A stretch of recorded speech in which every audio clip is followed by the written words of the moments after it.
Hello दोस्तों, स्वागत है आपके अपने YouTube channel target civil services में। आज के इस लेक्चर में हम दोस्तों बात करने वाले हैं रेलवे ग्रुप डी के जो एग्जाम होने वाले हैं 17 अगस्त से।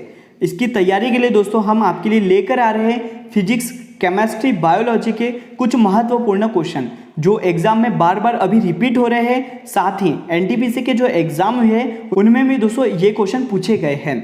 तो आज के इस लेक्चर में हम दोस्तों फिजिक्स से बात करने वाले हैं एसआई यूनिट और साथ ही दोस्तों मेजरमेंट की, मतलब यूनिट और हम मेजरमेंट की इस लेक्चर में बात करने वाले हैं। तो यह बहुत ही सिलेक्टेड क्वेश्चन है जो आपके एग्जाम में पूछे जा सकते हैं। तो शुरुआत करते हैं दोस्तों पहले क्वेश्चन के साथ। क्वेश्चन की ध्वनि या स्वर की जो तीव्रता है इसको मापने वाली एसआई यूनिट क्या होती है? तो ध्वनि की तीव्रता को जो मापने वाली एसआई यूनिट है वह डेसिबल होती है, जिसे दोस्तों डी स्मॉल कैपिटल बी से प्रेजेंट किया जाता है। याद रखना, डेसिबल ध्वनि की तीव्रता को मापने की एसआई यूनिट है। नेक्स्ट क्वेश्चन दोस्तों कि हर्ट्ज किसकी एसआई यूनिट है? तो मैं आपको बता दूं कि हर्ट्ज आवृत्ति मतलब फ्रीक्वेंसी की 200 एसआई यूनिट होती है। नेक्स्ट क्वेश्चन दोस्तों कि लेंस क्षमता का एसआई मात्रक क्या है? तो लेंस क्षमता का जो एसआई मात्रक है वह डायोप्टर होता है। याद रखना, लेंस क्षमता का जो एसआई मात्रक है वो क्या होता है? तो यह डायोप्टर होता है। अगला क्वेश्चन दोस्तों कि अन्योन्य प्रेरण मतलब म्यूचुअल इंडक्टेंस की जो एसआई यूनिट है वह क्या होती है? तो अन्योन्य प्रेरण की दोस्तों जो एसआई यूनिट है वह हेनरी होती है। यह आपको याद रखना है। हेनरी किसकी यूनिट होती है दोस्तों? तो अन्योन्य प्रेरण की एसआई यूनिट होती है। अगला क्वेश्चन है कि चुंबकीय क्षेत्र के माप की इकाई क्या है? तो चुंबकीय क्षेत्र के माप की इकाई दोस्तों टेस्ला होती है। याद रखना, चुंबकीय क्षेत्र के माप की जो यूनिट है वो क्या होती है? तो यह टेस्ला होती है। अगला क्वेश्चन है दोस्तों कि निम्न में से किसका आयाम ऊर्जा के समान होता है? तो बल आघूर्ण का जो आयाम है दोस्तों वह ऊर्जा के समान होता है। याद रखना दोस्तों कि आघूर्ण बल का जो आयाम है वह ऊर्जा के समान होता है। नेक्स्ट क्वेश्चन है कि विद्युत धारा का एसआई मात्रक क्या है? तो विद्युत धारा का जो एसआई मात्रक है वह एम्पियर होता है। याद रखना दोस्तों, विद्युत धारा का जो एसआई मात्रक है वो क्या होता है? तो यह एम्पियर होता है। नेक्स्ट क्वेश्चन दोस्तों कि पारसेक किसकी इकाई है? कि पारसेक खगोलीय दूरी की यूनिट होती है। याद रखना, पारसेक किसकी यूनिट होती है? तो यह दोस्तों खगोलीय दूरी की यूनिट होती है। अगला क्वेश्चन है रेडियो धर्मिता की जो एसआई यूनिट है वह क्या है? तो रेडियो धर्मिता की जो एसआई यूनिट है दोस्तों वह बैक्वेरल होती है। याद रखना क्या होती है? तो यह बैक्वेरल होती है। अगला क्वेश्चन है कि ज्योति तीव्रता के मापने की एसआई यूनिट क्या है? तो ज्योति तीव्रता को दोस्तों मापा जाता है कैंडेला में। याद रखना, किसमें मापा जाता है? तो कैंडेला में मापा जाता है। अगला क्वेश्चन है दोस्तों कि फैराडे किसकी यूनिट है? तो फैराडे धारिता की यूनिट होती है, ये आपको याद रखना है। नेक्स्ट क्वेश्चन है कि विद्युत आवेश की एसआई यूनिट क्या है? तो विद्युत आवेश की जो एसआई यूनिट है दोस्तों वह कूलम होती है। याद रखना कि विद्युत आवेश की जो एसआई यूनिट है वह क्या होती है? तो यह कूलम होती है। नेक्स्ट क्वेश्चन दोस्तों कि 1 वाट बराबर होता है? तो 1 वाट बराबर होता है 1 जूल पर सेकेंड के बराबर होता है। मतलब 1 वाट को हम क्या लिख सकते हैं? 1 जूल पर सेकेंड लिख सकते हैं। अगला क्वेश्चन दोस्तों कि प्लांक नियतांक मतलब प्लांक कांस्टेंट का यूनिट क्या होता है? तो प्लांक कांस्टेंट का यूनिट होता है जूल सेकेंड। याद रखना दोस्तों, जूल इंटू सेकेंड इसका यूनिट होता है। नेक्स्ट क्वेश्चन दोस्तों कि तापमान का एसआई मात्रक क्या है? तो तापमान का जो एसआई मात्रक है वह केल्विन होता है, ये आपको याद रखना है।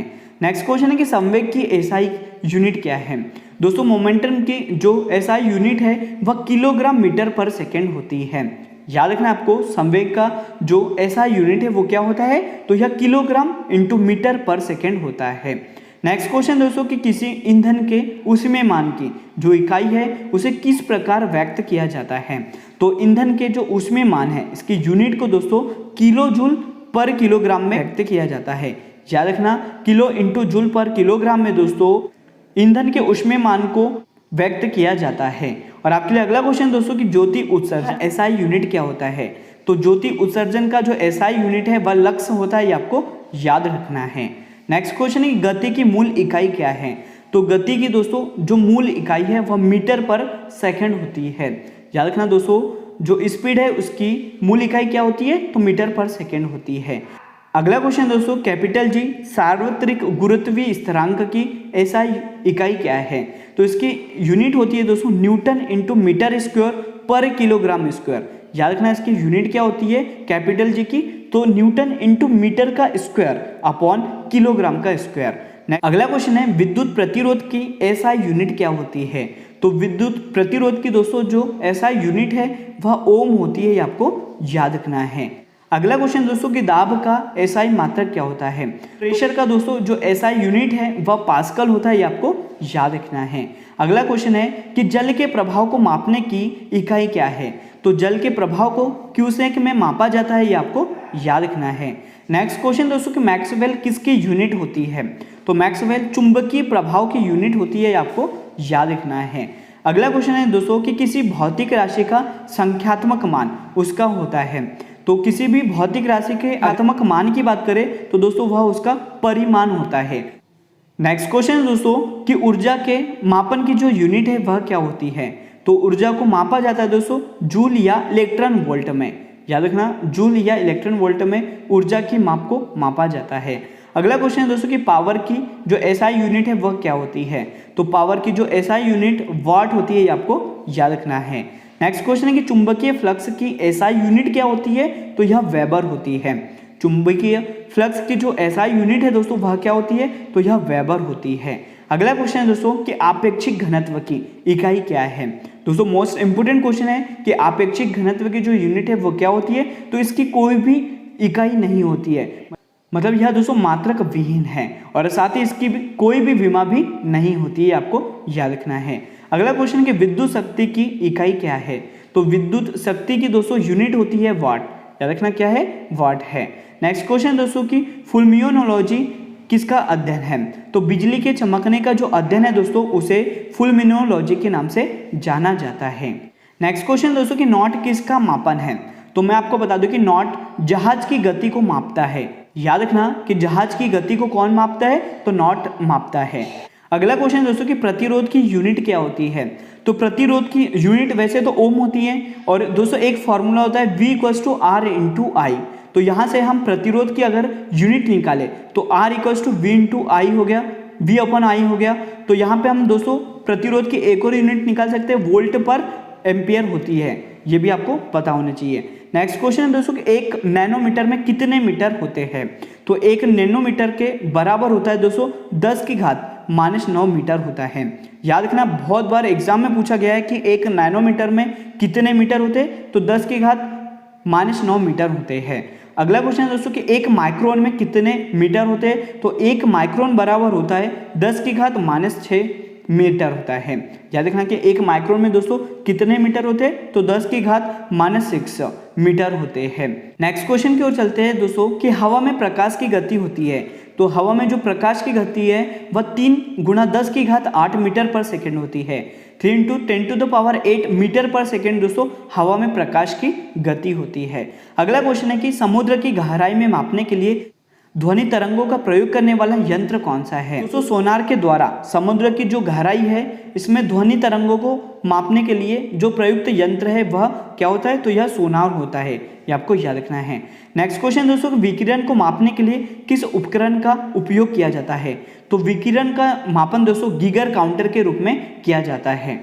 अगला क्वेश्चन है कि अवशोषित या विकसित ऊष्मा को मापने के लिए किस उपकरण का उपयोग किया जाता है। तो दोस्तों अवशोषित विकसित ऊष्मा और मापन के लिए जो उपकरण है वह प्रयुक्त किया जाता है कैलोरीमीटर का।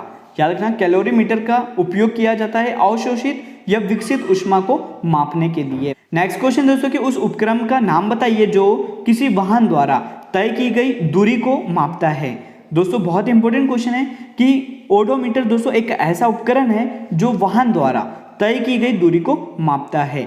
अगला क्वेश्चन है दोस्तों कि हवा के बल, वेग और गति को मापने के लिए इस्तेमाल किया जाने वाला उपकरण कौन सा है। तो हवा के बल, वेग और गति को मापने वाला जो उपकरण है दोस्तों वह एनीमोमीटर होता है। याद रखना वह कौन सा मीटर होता है, तो यह एनीमोमीटर होता है। नेक्स्ट क्वेश्चन दोस्तों कि अमीटर से क्या मापा जाता है।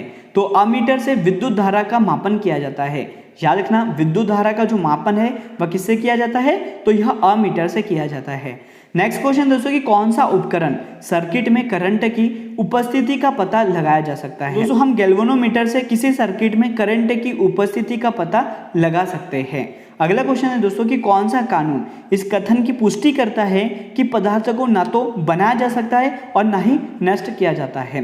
तो दोस्तों यह कौन सा है? यह द्रव्यमान के संरक्षण का नियम है, जिसके तहत दोस्तों हम पदार्थ को ना तो बनाया जा सकता है और ना ही नष्ट किया जा सकता है। अगला क्वेश्चन दोस्तों कि कौन सा उपकरण ध्वनि तरंगे मतलब सिग्नल के स्तर और शोर को मापता है? तो दोस्तों सोफोमीटर एक ऐसा उपकरण है जो ध्वनि तरंग की सिग्नल के स्तर और शोर को मापता है। अगला क्वेश्चन है कि धातुकर्म भट्टियों के अंदर तापमान मापने के लिए कौन सा उपकरण प्रयुक्त करते हैं?